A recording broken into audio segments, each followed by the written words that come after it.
studio I am feeling. And I realised that unusual feeling in a television studio was happiness.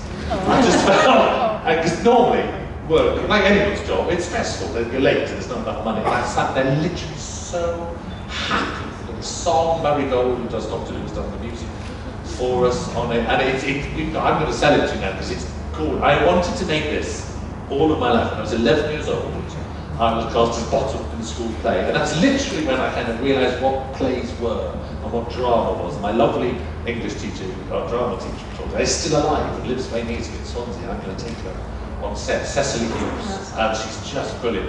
But we did one of those school plays where it wasn't all thee and thou, she was in the gym, so all the fairies were hanging off the bars and pole vaulting, and great production. And it literally changed my life, I think, that production. It said to me that's what drama is. And then I joined the youth theatre then, the West School Youth Theatre, the finest theatres in the land. And Michael Sheen used to box that music, so lots of people could. Whatever happened to him? Waited all right.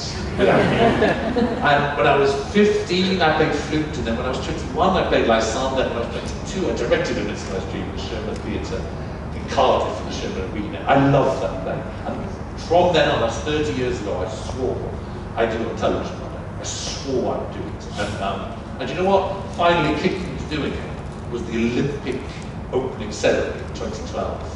Which I thought was so phenomenal, so brilliant, and they transmitted something to the world that praised the NHS, which had Voldemort fighting Mary Poppins. I thought it was so huge and imaginative, that thing, and I sat there and thought, why am I waiting to make a production of A Midsummer's Dream? Why aren't I out there doing it now? So here we are making it. Is it in modern dress? Or? It's kind of its own world. It's going to be gorgeous. It's typical of Athens, in the original play. It's not really Athens, is it? So it's in a very sort of Athens is a very fascist state. It's kind of being ruled by a dictator called Theseus. Outside of the forests, and the fairies aren't, they're not glittery, they have no wings and stuff like that. They're rough and tough, they live in a forest. They're kind of Game of Thrones fairies in a way. They live with sort of leather, rope, wood and stuff like that. They're strong and tough, and the magic is powerful. So the magic is quite violent in that place. It's a really tough production. It's not all Morris dancing, it's not all bucolic and gritty. Because those lovers go into the woods and start tearing each other apart. They literally threaten to kill each other. The whole plot is kicked into motion when Duke Theseus in Athens condemns Hermia to death if she doesn't marry the right man. Her father puts her to death, and that's why they run off into the forest. It's a very, underneath all the Morris dancing side of it, I've not had a chance to write all these things if it hadn't been for that. So, oh my goodness, I know how much that show was. At the time, making it, it felt like a tiny little late night show, because they told us it was going to go out live, and it did go out at 10:30. They told us about 10 o'clock at night on a Tuesday. And this was kind of, if you think about Channel 4 back then, Channel 4 was much more, it was a different channel then, and much more famous for making documentaries about quilt makers in Peru and stuff like that. And they've had many years of doing dramas like Dance to the Music of Time, which was a fine drama, but not what you think it was Channel 4 now, sort of classical period drama. They weren't making the punchier stuff we were tended to be, like a new age. Got me brought that into the channel. So we very much felt like, genuinely, we felt like we were making something late night, niche, might be watched by 10 people, sort of thing. And then the channel got a bit scared, and they said the show at 10 o'clock, then it was on the last minute they shifted to 10:30. So we thought we were dead. 10:30.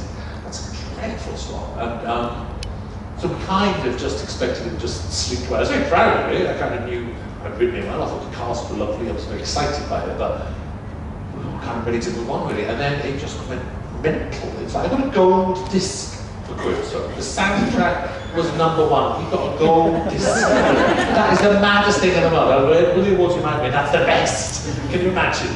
It's just mental. It went that mad. It was like, and I went into, when it was released on VHS, those were the days of VHS, it was #1. And I went into HMV and got their poster. I've still got it on my wall. I framed it in the poster where it's ahead of Spielberg films and Ants, whatever being released that week, and a brand new thing called DVD.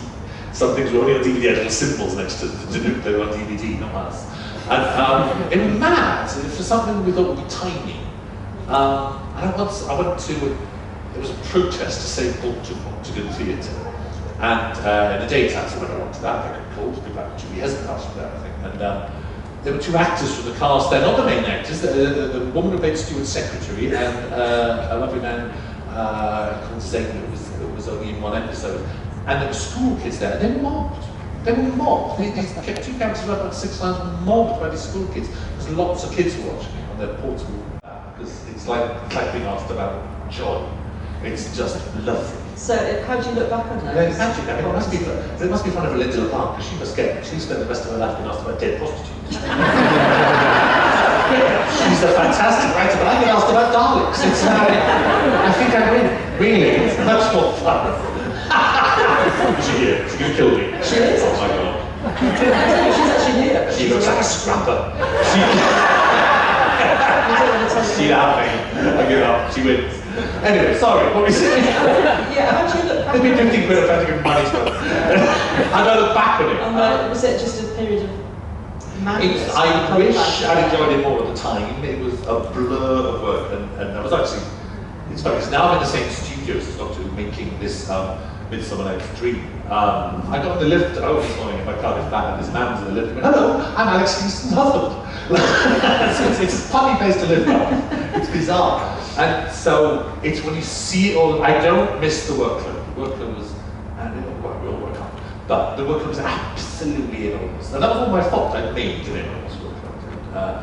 And I look back and I just think, I don't know how I did that. But I don't want to dwell on that, because that's not the memory of it in the end. The memory is just joy, and you watch it going out now, it's as strong as it ever was. It's just indestructible. Kind of now think, imagine now if they said, they take their accent Doctor Who, they'd be riding the streets. It's like, I mean, they couldn't even act Radio 6.